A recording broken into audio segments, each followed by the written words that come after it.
Hello and welcome. स्वागत है आप सभी का समाचार पल्स चैनल पे। देख लेते हैं कौन कौन से न्यूज़ इंपॉर्टेंट है एग्जाम पॉइंट ऑफ व्यू से।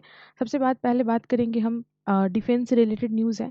ये न्यूज़ है सऊदी अरेबिया और भारत के बीच में होने वाले मिलिट्री एक्सरसाइज का। ये अपने आप में पहला जो है मिलिट्री एक्सरसाइज है। दैट इज़ अ सादा तनिस्क। सादा तनिस्क का लिटरली मीनिंग होता है कॉर्पोरेशन फॉरएवर, अरबी शब्द है। अब ये जो शब्द है इसका मतलब कॉर्पोरेशन फॉरएवर है, सपोर्ट हमेशा दोनों देश के बीच में हमेशा रहेगा। इस तरह की मैसेजिंग के साथ, इस तरह के नेमिंग के साथ ये जो एक्सरसाइज कंडक्ट हो रहा है, क्या मीनिंग है? तो मीनिंग सिंपल है। दोनों ही देश के बीच में ना केवल एक तरह से हम कह सकते हैं कि हिस्ट्री शेयर होता है दोनों ही देश के साथ हमारा, ना ही केवल कल्चर शेयर होता है, बल्कि हमारे जो आज के डेट में डिफेंस और जो सिक्योरिटी रिलेटेड ट्रांस और जो हमारा व्यापार रिलेटेड जो भी रिलेशन है वो भी काफ़ी ज़्यादा बूस्ट हो रहा है। देखिए ऑलरेडी हम देखेंगे दोनों ही देश के बीच में रिश्ते काफ़ी अच्छे हैं। और यहाँ पे ये जो मिलिट्री एक्सरसाइज कंडक्ट हो रहा है, ये राजस्थान में कंडक्ट किया जा रहा है। ये वही सेम प्लेस है जहाँ पे कुछ दिनों पहले यूएई के द्वारा जो है मिलिट्री एक्सरसाइज कंडक्ट किया गया था। देखेंगे लोकेशन के साथ, लेकिन सबसे पहले जानेंगे एक्सरसाइज में हो क्या रहा है। देखिए सबसे पहली बात समझिए, ये 10 फरवरी तक होने वाली है भारत में। तो भारत में जो सऊदी अरेबिया की जो फ़ौज है, यानी कि जो रॉयल सऊदी लैंड फोर्सेस है, वो इंडियन आर्मी के साथ यहाँ पे पार्टिसिपेट करेंगी। और ये एक तरह का जो एक्सरसाइज कंडक्ट होगा, ये सैंडी एरिया में कंडक्ट होगा, बालू वाली जगह में कंडक्ट होगा। तो आपने सोच ही लिया होगा कि ये कौन से राज्य में कंडक्ट हो रहा है, तो बिल्कुल राजस्थान में ये कंडक्ट होगा। तो यहाँ पे हम देखेंगे कि 45 ट्रूप्स उनके इसमें पार्टिसिपेट करेंगे, हमारे 45 ट्रूप्स इसमें पार्टिसिपेट करेंगे। 29 ड्रिल्स होने वाली है, मतलब मल्टीपल ड्रिल्स होने वाली है इसके अंदर। बहुत सारी चीज़ों को इस पे कवर किया जाएगा।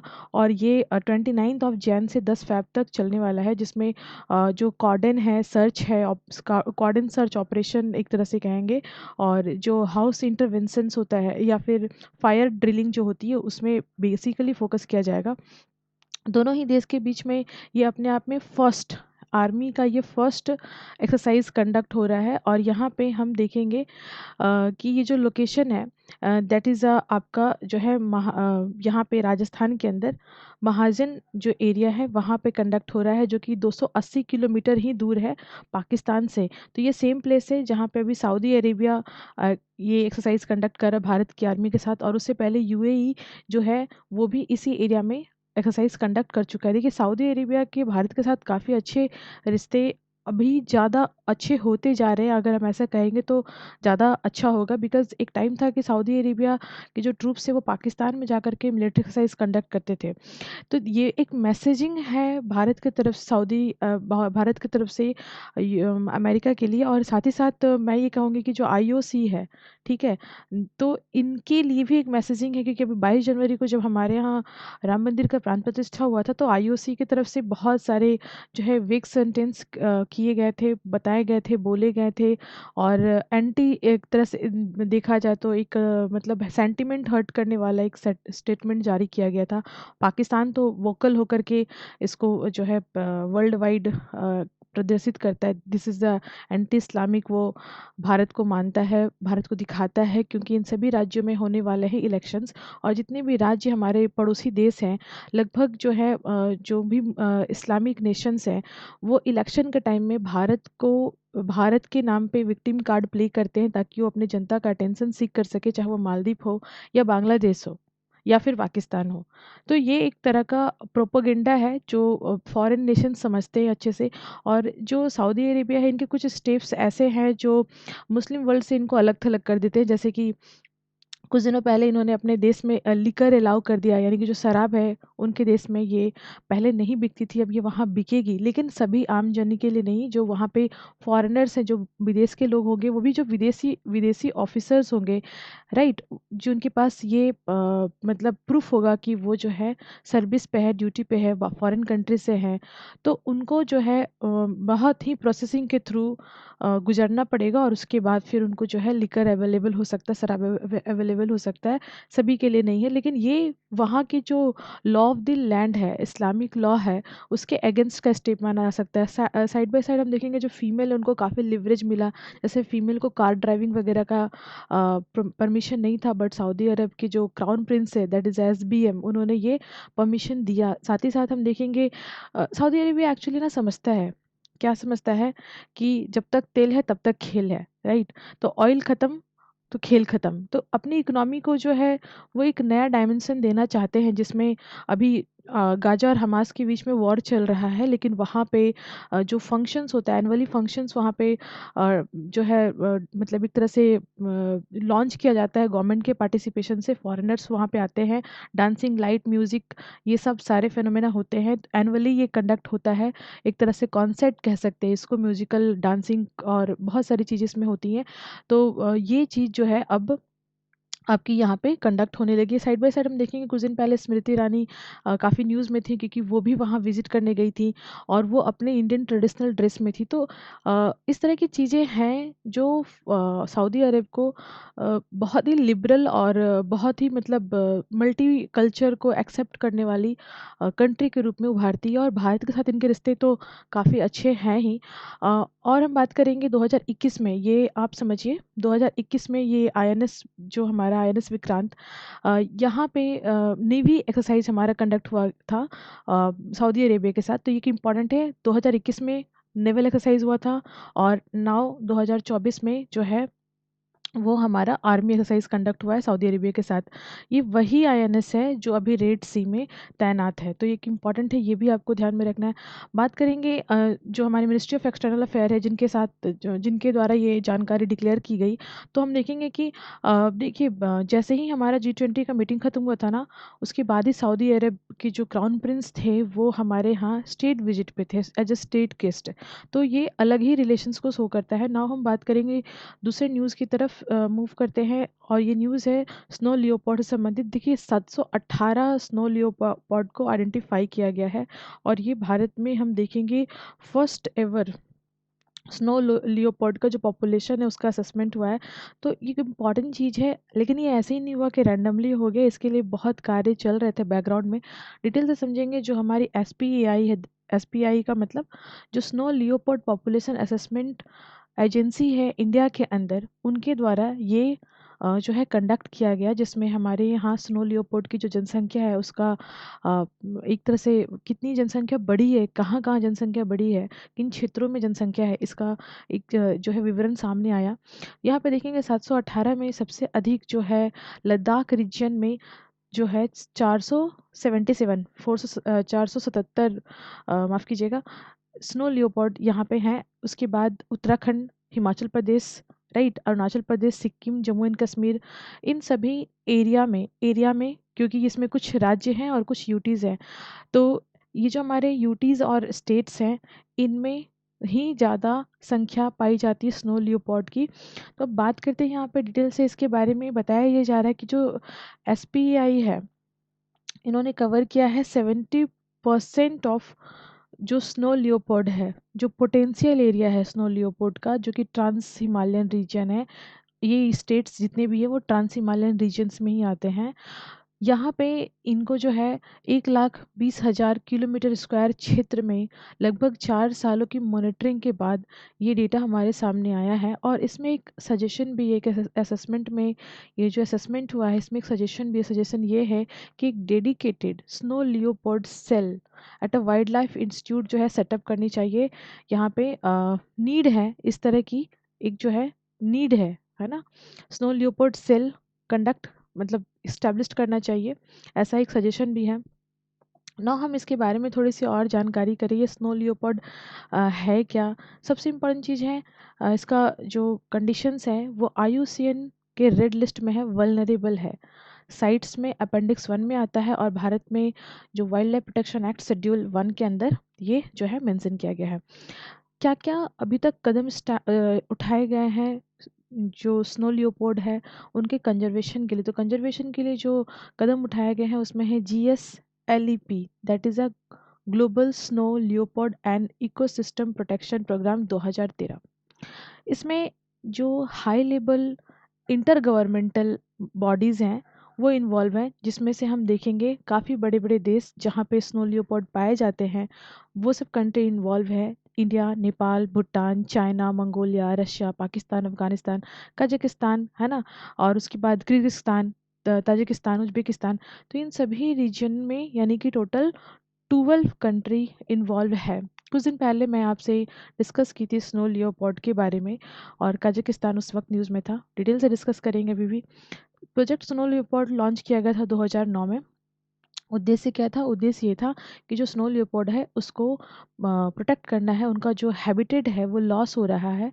हैबिटेट यानी जंगल जो है, एरिया जो है, या फिर जो अल्पाइन ट्रीज़ वगैरह हैं, क्योंकि ट्रांस हिमालयन रीजन में पाए जाते हैं, तो वहाँ पे जो वनस्पति है, वहाँ का जो कंडीशंस है वो लॉस होगा, तो डेफिनेटली दे विल, इनका जो नंबर है वो भी रिड्यूस्ड होगा।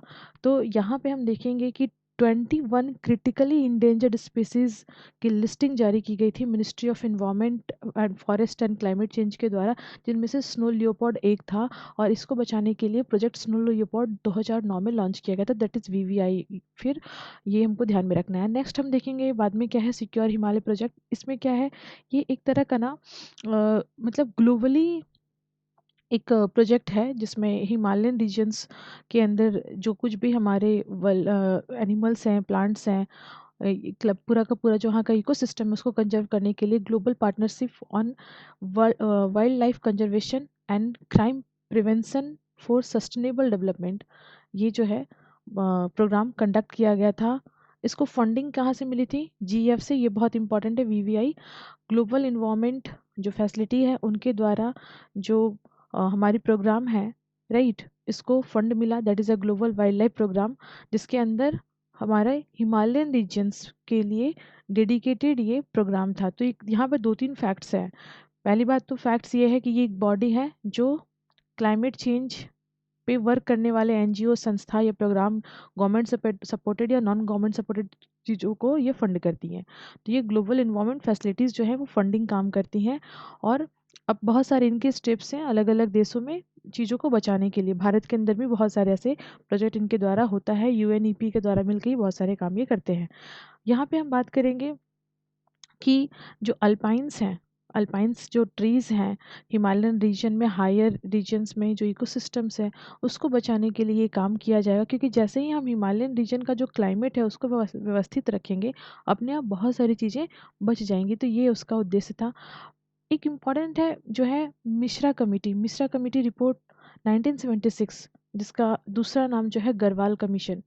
ये जो कमीशन है ना, ये बहुत पहले ही बता दी थी कि हिमालयन रीजन में ना केवल जो फ्लोरा है, जो फोना है, बल्कि जो वहाँ पे ह्यूमन हैबिटेट है, जो ह्यूमन लाइफ है, वो भी खतरे में है। जोशीमठ के बारे में इन्होंने पहले ही अपनी कमेटी में रिकमेंडेशंस कर दिया था कि ये सब चीज़ जो यहाँ पे कंस्ट्रक्शन का काम हो रहा है हिमालयन रीजन में, इससे बहुत हेवी लॉस होने वाला है। तो इस पर किस तरीके का काम करना है, किस तरीके का रोकथाम करना है, ये इसमें डिटेल से बताया गया था कि किस तरह का कंस्ट्रक्शन वर्क यहाँ पे किया जा सकता है जिससे ट्रीज से लेकर के जो एनिमल्स हैं उनको जो है बचाया जा सके। तो एक इम्पॉर्टेंट है, आपको ये भी ध्यान में रखना, रिलेटेड न्यूज़ है। लद्दाख जो है वो स्नो लियोपोल्ड को स्टेट एनिमल घोषित कर चुका है। लद्दाख हमारा यूनियन टेरिटरीज़ है, ये आपको ध्यान में रखना है, यूनियन टेरिटरीज़, राइट। और जो दार्जिलिंग है अपने आप में पूरे वर्ल्ड का जो प्रोग्राम था, breeding program, conservation breeding program snow leopard का, तो उसमें ये सबसे अधिक कैप्टिव ब्रीडिंग कराने वाला जू बन गया था वर्ल्ड वाइड, दार्जिलिंग। तो ये भी इम्पॉर्टेंट है। काजाकिस्तान, हाल फिलहाल में हमने पढ़ा कि काजाकिस्तान जो है वो snow leopard, scientific name is a Panthera uncia, इसको अपना नेशनल सिंबल सेटअप किया है, बनाया है कजाकिस्तान, भारत के अंदर लद्दाख, राइट। तो ये आपको याद रखना है। और 23 अक्टूबर को हम मनाते हैं इंटरनेशनल स्नो लियोपोल्ड डे। एक और इम्पॉर्टेंट न्यूज़ है जो कि स्नो लियोपोल्ड से ही संबंधित है। एक्चुअली में मॉस्कट लॉन्च किया गया है खेलो इंडिया विंटर गेम 2024 के लिए। एलजी जो है जम्मू एंड कश्मीर और लद्दाख रीजन की, इन्होंने ये मॉस्कट लॉन्च किया है। मॉस्कट एक तरह का एक सिंबल होता है, राइट। गेम्स वगैरह में ये दिया जाता है एज अ सिंबॉलिक, रिप्रेजेंट करता है। तो यहाँ पे हम देखेंगे विंटर गेम जो हमारा होने वाला है इस रीजन्स में, राइट, तो उसके लिए एक इम्पॉर्टेंट है, लॉन्च किया गया है। पूछा जा सकता है, क्वेश्चन बन सकता है, विंटर गेम से संबंधित क्वेश्चन बन सकता है। अब ये मैंने आपको भी बताया कि जो लद्दाख है, जो लद्दाख हमारी यूनियन टेरिटरीज है, उसका ये जो है एनिमल है ना, सिंबल है। स्टेट तो नहीं है, यूटीज, लद्दाख यूटीज का ये एनिमल ऑफ द यूटीज है। स्नो लियोपर्ड, तो स्नो लियोपर्ड ही मस्कट्स में है। अब यहाँ पे देखेंगे कि ये जो विंटर गेम होने वाला है हिमालयन रीजन में, बेसिकली इसमें क्या होने वाला है, तो देखिए ये अपने आप में फोर्थ एडिशन है गेम का, जिसमें स्नो स्केटिंग से लेकर के आइस हॉकी, राइट, और कल्चर जो भी रिलेटेड कल्चरली गेम होगा, राइट, वो सब यहाँ पे जो है कंडक्ट किया जाएगा। स्पोर्ट्स काफ़ी डिफरेंट डिफरेंट होंगे, वर्ल्ड टाइप्स के जो सिकी रिजॉर्ट्स वगैरह हैं, गुलमर्ग वगैरह जो रीजन्स हैं, काफ़ी गुलमर्ग अभी कुछ दिन पहले भी न्यूज़ में था बिकॉज ऑफ कम स्नोफॉल हुआ है क्लाइमेट चेंज के कारण, तो वो भी एक न्यूज़ में था। तो ये सब एक इम्पॉर्टेंट है, हमें ध्यान में रखना है। फोर्थ नंबर का एडिशन है, मस्कट क्या है, ठीक है। अब चूंकि हमने बात कर दी है किसके बारे में, हमने बात की है बार बार यूटीज़ के बारे में, हमने बात की है बार बार एलजी के बारे में। तो एलजी क्या होते हैं, एक तरह का प्रेसिडेंट के द्वारा अपॉइंटेड एक गवर्नर होते हैं, शॉर्ट ऑफ जो है अपॉइंटेड होते हैं, राइट। तो यहाँ पे हम देखेंगे हमारे जो यूनियन टेरिटरीज़ है, तो कौन कौन से union territories, Andaman and Nicobar जो हमारा यूनियन टेरिटरीज़ है, जम्मू एंड कश्मीर जो यूनियन टेरिटरीज़ है, पुडुचेरी जो हमारा यूनियन टेरिटरीज़ है, राइट, और जो हमारा यूनियन टेरिटरीज़ है लद्दाख। तो इन सभी राज्यों में एक और छूट गया, दिल्ली, और एक और चीज़ हो गई, वो है union territories, these are not states, ये स्टेट्स नहीं हैं। जितने भी हमारे यूनियन टेरिटरीज़ हैं, अंडमान निकोबार, जम्मू एंड कश्मीर, पुडुचेरी, है ना, लद्दाख और जो दिल्ली है, यहाँ पे एलजी बैठते हैं, ठीक है। तो ये आपको ध्यान में रखना है। और एक इम्पॉर्टेंट चीज़ है, आपको आर्टिकल याद में रखना है, कौन कौन सा आर्टिकल्स है। तो आपको जो हमारे यूनियन टेरिटरीज होते हैं वो आर्टिकल 239 याद रखिएगा, आर्टिकल 239 से आर्टिकल 241, और कॉन्स्टिट्यूशन में जो हमारा पार्ट है, पार्ट 8 में ये आते हैं। तो ये आपको इम्पॉर्टेंटली याद रखना है। चलिए नेक्स्ट हम बात करते हैं, जो नेक्स्ट न्यूज़ है वो हमारे महात्मा गांधी से संबंधित न्यूज़ है। देखिए महात्मा गांधी को आज जो है श्रद्धांजलि दी गई, 76th डेथ एनिवर्सरी था महात्मा गांधी जी का। तो प्रधानमंत्री द्रौपदी मुर्मू जी, राष्ट्रपति, वाइस प्रेसिडेंट जो हमारे जगदीप जी, और उसके बाद जगदीप धनकर यानी कि, और जो डिफेंस मिनिस्टर राजनाथ सिंह हैं, और जितने भी हमारे डिफेंस हेड हैं, ठीक है, आर्मी जनरल से लेकर के हमारे नेवी हेड तक, सभी के सभी वहाँ प्रेजेंट्स थे। एंड यह ये जो सेरेमनी कंडक्ट होती है एनुअली, जो है 30 तारीख को कंडक्ट होती है, बिकॉज इस दिन मार्टर डे सेलिब्रेट किया था। 1948 को महात्मा गांधी जी को शूट आउट कर दिया गया था, और हम कह सकते हैं कि वो जो है उनका एसिनेशन हो गया था। और शहीद तो नहीं बोल सकते बिकॉज एसिनेशन हुआ था, दिस इज ये शहीद तो नहीं हुए। तो ये जो डे है ये सेलिब्रेट होता है हर साल इसी दिन। नाउ यहाँ पे हमें एक चीज़ इम्पोर्टेंट याद रखना है कि महात्मा गांधी जो है, the name is Mahatma Gandhi, right. एक इम्पॉर्टेंट चीज़ हमें ध्यान लेना है।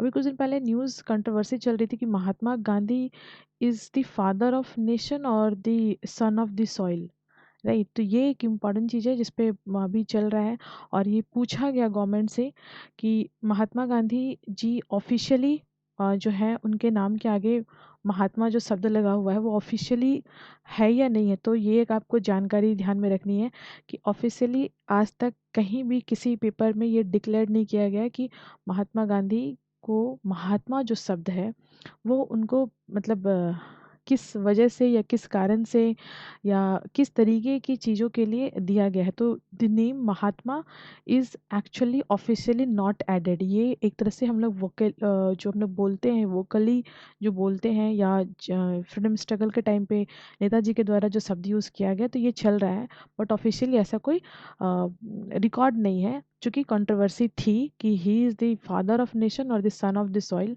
तो उसमें ये चीज़ हमारे सामने आई। तो फिर कंट्रोवर्सी आगे बढ़ेगी कहाँ, फिर ये जनता के ऊपर है कि वो किसी को महात्मा बोले और या फिर किसी को कुछ और शब्द से संबोधित संबोधित करे। तो ये थे फ्रीडम स्ट्रगल के टाइम में इनकी बड़ी भूमिका थी। ना हम बात करेंगे नेक्स्ट न्यूज़ जो हमारा इंडिया एनर्जी वीक सेलिब्रेट हम लोग करने जा रहे हैं नेक्स्ट वीक 6 तारीख से 9 तारीख तक, अगले महीने होने वाला है।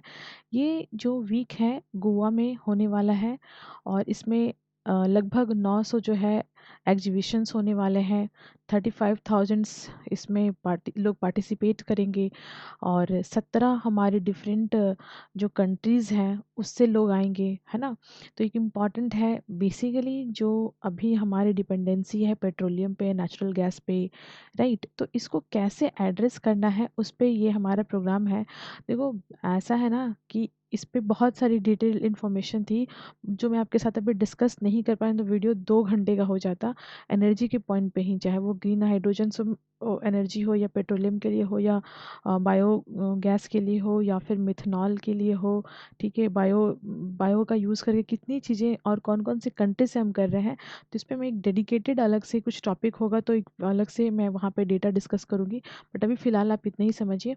तो एक इम्पॉर्टेंट है नाउ, अमित शाह जी के द्वारा लॉन्च किया गया है 13 राज्यों में, और जो हमारे यूटीज़ हैं उनको बूस्ट करने के लिए, boost in which manner, agriculture के सेक्टर में। तो agriculture bank and corporative societies जो है उनको बूस्ट करने के लिए कंप्यूटराइजेशन प्रोजेक्ट लॉन्च किया गया है। अब इसको हम लोग डिटेल समझते हैं कि जो हमारे होम मिनिस्टर हैं इन्होंने जो है कंप्यूटराइजेशन प्रोजेक्ट एग्रीकल्चर सेक्टर्स के लिए, स्पेसिफिकली बैंक के लिए, agriculture and rural development bank and registrar cooperative societies जो हैं सभी राज्यों, सभी हमारे जो यूनियन टेरिटरीज़ हैं उनके लिए मैंडेटरी कर दिया है। इस ये जो जो हमारी agriculture and rural development banks है, कंप्यूटराइजेशन जो होना है वो 1851 यूनिट्स जो लोकेटेड हैं हमारे पूरे देश और राज्य भर में, उन सभी जगहों पे होना है।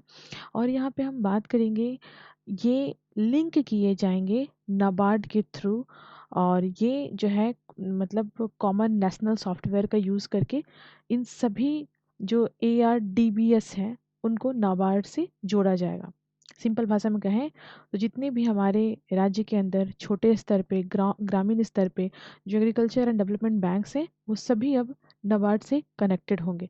अब इससे फ़ायदा क्या होगा वो समझेंगे, लेकिन सबसे पहले समझिए ये किसका इनिशिएटिव है। तो ये जो इनिशिएटिव है ना, ये इनिशिएटिव है मिनिस्ट्री ऑफ कॉरपोरेशन का, राइट। इससे होगा क्या, इससे अकाउंटेबिलिटी होगी, मतलब पेपर वर्क नहीं है, फाइल वर्क नहीं है, हर जगह कंप्यूटराइजेशन वर्क है, सभी एक दूसरे से लिंक है, तो इजीली पता चल पाएगा कि कहाँ पे फाइलें पड़ी हैं, कहाँ पे कौन सी प्रोजेक्ट बची हुई है, कहाँ पे कितना डेटा है, कहाँ पे कितना डिलीवर हुआ है, कहाँ से सर्विस अच्छा प्रोवाइड किया जा रहा है, कहाँ पे लोग स्टक कर रहे हैं। तो इफ़िशियंसी से लेके अकाउंटेबिलिटी, ट्रांसपेरेंसी भी आएगी एग्रीकल्चर सेक्टर में डेवलपमेंट बैंक्स के थ्रू। एम क्या है, एम वही है, ट्रांजेक्शन जो है, ट्रांजेक्शन होना, कॉस्ट इफ़ेक्टिव ट्रांजेक्शन होना, है ना, फैसिलिटीज़ प्रोवाइड करना, लोन डिस्ट्रीब्यूशन करना, फार्मर जो है वो रियल टाइम में सही चीज़ों को एक्सेस कर सके, और जो फार्मर है उनको भी बैंक के थ्रू, गवर्नमेंट के थ्रू रियल टाइम में मॉनिटर किया जा सके, समझ गए। और छोटे से छोटे जो बेनिफिट्स हैं, जो मार्जिनल किसान भी हैं, छोटे छोटे किसान जो हैं, है ना, या फिर वैसे जिन मतलब जो लैंडलेस है लेकिन वो जो है एलाइड सेक्टर में काम कर रहे हैं, चाहे पशुपालन से लेकर के अन्य किसी सेक्टर में काम कर रहे हैं, तो उनको भी इससे बहुत ही फ़ायदा मिलेगा। Primary agriculture credit society grass root level पे वर्क को पेंटरेट कर पाएगी, पेंटरेशन अच्छा होगा। थोड़ी सी बात कर लेते हैं यहाँ पे कितना करोड़ लग रहा है, that doesn't matter for us, but चूंकि आपको देख लेना है, हल्का सा देख लेना, 225 करोड़ रुपए का इसमें पूरे का पूरा इन्वेस्टमेंट है, जो हमारी agriculture and rural development banks है और कोऑपरेटिव सोसाइटीज़ है उनको इस तरीके से लिंक करने में। बॉडी आती है नाबार्ड, जो कि मेन बॉडी नाबार्ड ही है, नाबार्ड का काम ही यही है। नाबार्ड इस्टेब्लिश्ड हुई थी जो B. शिवरामन कमेटी है उनके रिकमेंडेशंस पे, और ये 1981 का पार्लियामेंट एक्ट के थ्रू ये बॉडी बनाई गई थी। 12 जुलाई 1982 को नाबार्ड सेटअप हुई। NABARD is a national bank for agriculture and rural development. Act याद रखना है 1981 का, सेटअप हुई थी 82 में। और उसके बाद आपको यह ध्यान में रखना है कि इससे पहले जब नाबार्ड तो 82 में बनी, तो 82 से पहले 1947 में हम आज़ाद हुए और फिर हमारे यहाँ ग्रीन रिवॉल्यूशन चला, तो उस टाइम पे किस तरह की बॉडियाँ काम कर रही थी, तो ये हमें ध्यान से देखना है कि एग्रीकल्चर क्रेडिट डिपार्टमेंट जो हमारी थी पहले, और एक और बॉडी थी rural planning and credit sale, तो ACD और RPCC, ये दो बैंक, दो एजेंसीज थी, दो यूनिट थी जो आरबीआई के अंदर काम करती थी, agriculture refinancing and development corporation, right. तो आरबीआई के अंदर, है ना, आरबीआई के अंदर जो एसीडी थी प्लस आरपीसीसी, ठीक है, ये दो बॉडीज काम कर रही थी अलोंग विथ एक अलग से बैंक थी, that is a agriculture refinance and development corporation, that is a ARDC, ARDC, ठीक है। तो ये ARDC के ये दो विंग्स हैं, हम कह सकते हैं इसको कि ARDC के दो विंग्स थे, ACD और RPCC। चूँकि आरबीआई डायरेक्टली कोई काम नहीं करती है, उनके अंदर सारी बैंक्स और सारे सिस्टम्स होते हैं, तो ये इसको कंट्रोल करती थी, है ना। आरबीआई जो है वो ARDC को कंट्रोल करती थी और ARDC के ये दो विंग्स थे, यानी ये दोनों जो है आरबीआई के अंडर वर्क कर रहे थे ग्रास रूट लेवल पे। तो ये इतने सारे खिचड़ी को ख़त्म करके जो है नाबार्ड एक बॉडी क्रिएट कर दिया गया। अब ये नाबार्ड जो है इसके अंदर आरआरबीज आती हैं, आरआरबीज के अंदर जो है अलग अलग जितनी भी हमारी एजेंसियां हैं, कोऑपरेटिव सोसाइटीज़ हो गए, अर्बन कोऑपरेटिव बैंक्स वगैरह हो गए, ये सब उसके अंदर आ जाते हैं। बात करेंगे, द्रौपदी मुर्मू जी ने नॉमिनेट किया है एजुकेशनल एंटरप्रेन्योर्स को सतनाम सिंह संधू राज्यसभा MP के तौर पे। तो चूंकि हमें पता है कि राज्यसभा में जो राष्ट्रपति जी होते हैं वो 12 मेंबर को नॉमिनेट कर सकते हैं। तो नॉमिनेशंस जो हो सकता है 12 मेंबर का हो सकता है राज्यसभा के अंदर, ठीक है, जिसको हम लोग अपर हाउस भी कहते हैं। और जो लोअर हाउस होता है यानी कि लोकसभा होता है, वहाँ पे प्रेसिडेंट के द्वारा दो व्यक्ति को नॉमिनेट किया जाता था, लेकिन अब ये दो व्यक्ति का नॉमिनेशन नहीं होगा लास्ट लोकसभा सेशन से, ये हमें मालूम चल चुका है, क्योंकि ये जो दो व्यक्ति होते थे वो एंग्लो इंडियन समुदाय के होते थे, और कायदे से एंग्लो इंडियन की जो जनसंख्या है भारत में वो बहुत ही कम है। एंग्लो इंडियन का मतलब ध्यान से समझिएगा, एंग्लो इंडियन का मतलब जिसमें कोई एक पेरेंट ब्रिटेन का हो, पेरेंट या ग्रैंड पेरेंट, दादा दादी या माता पिता में कोई एक ब्रिटेन का नागरिक हो और एक भारतीय हो, वही एंग्लो इंडियन कहलाता है। ऐसा नहीं कि वो एक कनाडा का है और एक भारत का है तो वो एंग्लो इंडियन नहीं है। याद रखिएगा, एंग्लो इंडियन का डेफिनेशन हमें याद रखना है, ठीक है। ब्रिटिशर्स मूल के होने चाहिए, क्योंकि उन्होंने हमारे पर राज किया था। आए थे 5 यूरोपियन देश, लेकिन चले गए थे सभी के सभी हार वार करके, है ना। लेकिन अपने में लड़ाई कुटाई करके चले गए थे, हारे हमसे नहीं थे, बेसिकली ब्रिटेन से हारे थे। और ब्रिटेन ने रह करके यहाँ पे हमारा जो है बहुत अच्छे से खून चूसा है, सो दैट ब्रिटिश के जो लोग हैं उनको ही हम अपना जो एंग्लो इंडियन का टाइटल है उनको देते हैं। तो ये ध्यान में रखना है आपको कि राज्यसभा के अंदर ये बने हैं। देखो, एक बड़ी यूनिवर्सिटी है चंडीगढ़ यूनिवर्सिटी, जो 2000 के टाइम में ही सेटअप हुई थी और अभी काफ़ी बड़ी यूनिवर्सिटी है। तो उसको सेटअप करने वाले ये पर्सन थे सतनाम सिंह संधू। ये बहुत बड़े एड एंटरप्रेन्योर है, फिलैंथ्रोपर तो है ही, राइट। तो इसलिए इनके एजुकेशन सेक्टर्स में इनकी जो काम है, जो मोटिवेशन है, कम्युनिटी लेवल पे जो सर्विस प्रोवाइड करते हैं, उसके लिए इनको जो है MP बनाया गया है, ताकि एजुकेशन के लिए जो लॉ बनाया जाए वो काफ़ी इफ़ेक्टिव हो, राइट। तो ये था आज का न्यूज़। Thank you.